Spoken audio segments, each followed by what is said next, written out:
ಈ ಕ್ಷಣ ನೀನು ದೇವಲೋಕಕ್ಕೆ ದಯವಾರಿಸಬೇಕು. ಏಕೆ? ಎಲ್ಲವನ್ನೂ ತಿಳಿದಿರುವ ಮಹಾಜ್ಞಾನಿ ನೀನು. ಆ ರಾಕ್ಷಸಿ ಮಹಿಷಿ ದೇವಲೋಕಕ್ಕೆ ನುಗ್ಗಿ ಅಮೃತಕ್ಕಾಗಿ ದೇವೇಂದ್ರನನ್ನು ನಾನಾ ರೀತಿ ಹಿಂಸಿಸುತ್ತಿದ್ದಾಳೆ. ನೀನು ಯಾವ ಕಾರಣಕ್ಕಾಗಿ ಜನ್ಮವೆತ್ತಿರುವೆಯೋ ಅದನ್ನು ಪೂರೈಸುವ ಸಮಯ ಬಂದಾಯಿತು. ಆ ಮನುಷ್ಯನ ಸಂಹರಿಸಿ ಈ ಮಹತ್ತರವಾದ ಲೋಕ ಕಲ್ಯಾಣ ಕಾಲವನ್ನು ಪೂರ್ಣಗೊಳಿಸು. ದೇವತೆಗಳಿಗುಂಟಾಗಿರುವ ರಾಕ್ಷಸ ಭೀತಿಯನ್ನು ತಪ್ಪಿಸ. ನಾರಾಯಣ.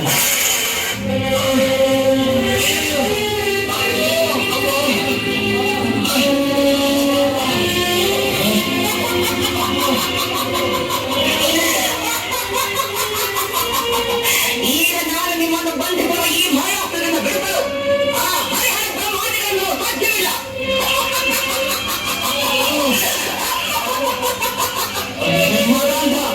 ದುಷ್ಟ ದುರ ವಾಸಿಕೆಯನ್ನು ಬೀಳಲು ರಾಕ್ಷಸರು ಬೇಕಾಯಿತು. ಮಂಗಲ ಪರ್ವತವನ್ನು ಗೆರಡಾಡಲು ದಾನವರು ಬೇಕಾಯಿತು. ಕ್ಷೀರಸಾಗರವನ್ನು ಕರೆಯಲು ದೈತ್ಯರು ಬೇಕಾಯಿತು. ಅಮೃತ ಕುಡಿಯಲು ಮತ್ತೊಂದು ಅರ್ಹವಲ್ಲವೋ? ನನಗೀಗ ಅಮೃತವನ್ನು ಕೊಟ್ಟರೆ ಈ ದೇವಲೋಕವನ್ನೇ ನಾಶ ಮಾಡಿಬಿಡುತ್ತೇನೆ. ಮೊದಲು ನಿನ್ನ ಪ್ರಾಣವನ್ನು ನಡೆಸಿಕೊ, ಆನಂತರ ದೇವಲೋಕದ ಮಾತನಾಡ.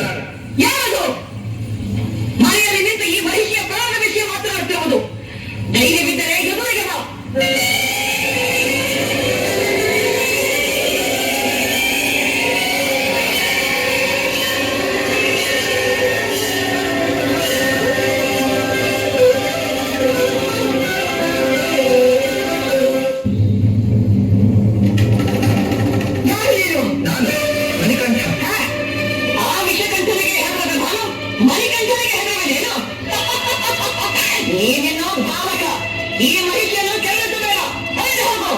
ಷಣ್ಮುಖನು ಬಾಲಕನಾಗಿದ್ದಾಗಲೇ ತಾರಕಾಸುರನನ್ನು ಎದುರಿಸಿದ್ದು, ಸಂಹರಿಸಿದ್ದು. ಅವನು ಹುಟ್ಟಿದ್ದೆ ತಾರಕನಿಗಾಗಿ, ನಾನು ಹುಟ್ಟಿದ್ದೆ ನಿನಗಾಗಿ, ನಿನ್ನ ಸಂಹಾರಕ್ಕಾಗಿ. ಎಲ್ಲ ಕೊನೆ ನೀನು ನನ್ನನ್ನು ಸಂಹರಿಸಿದೆಯಾ? ಮಣಿಕಂಠ, ಮಣಿಕಂಠ, ಈ ಮಾಯಾ ಬಂಧನದಿಂದ ಬೇಗನೆ ಮಗನ ರಕ್ಷಿಸು.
ಅಯ್ಯಪ್ಪ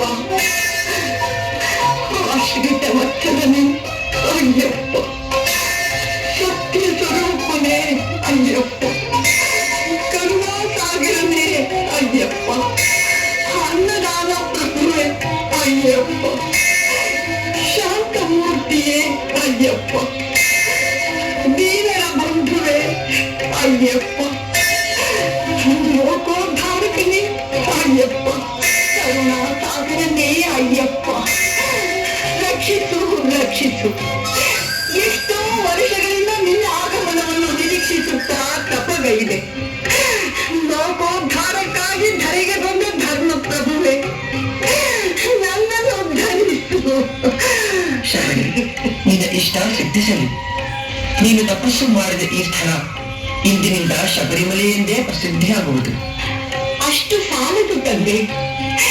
ನೀನು ಅನವರತ ಈ ಗಿರಿಯಲ್ಲಿಯೇ ನೆಲೆಸಬೇಕು. ಶರಣು ಎಂದು ಬಂದವರ ಕಷ್ಟಗಳನ್ನು ನಿವಾರಿಸಿ ನಮ್ಮನೆ ಕೊಡಬೇಕು ತಂದೆ. ಆಗಲಿ, ನಿನ್ನಿಷ್ಟದಂತೆ ಆಗಲಿ. ನೀನು 18 ಬಾರಿ ಪ್ರದಕ್ಷಿಣೆ ಮಾಡಿ ನಮಸ್ಕರಿಸಿ ಬೇಡಿದ ಬೇಡಿಕೆಯಂತೆ ನಾನು ಇನ್ನು ಮುಂದೆ ಈ ಶಬರಿಮಲೆಯಲ್ಲೇ ನೆಲೆಸುವೆನು.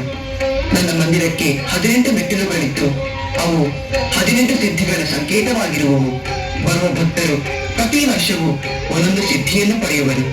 18 ವರ್ಷಗಳು ನಿರಂತರವಾಗಿ ಈ ಪುಣ್ಯ ಭೂಮಿಗೆ ಬಂದು ದರ್ಶನ ಮಾಡಿದವರು ಸಿದ್ಧ ಪುರುಷರಾಗಿ ಮೋಕ್ಷವನ್ನು ಪಡೆಯುವರು. ಧನ್ಯವಾದ ತಂದೆ.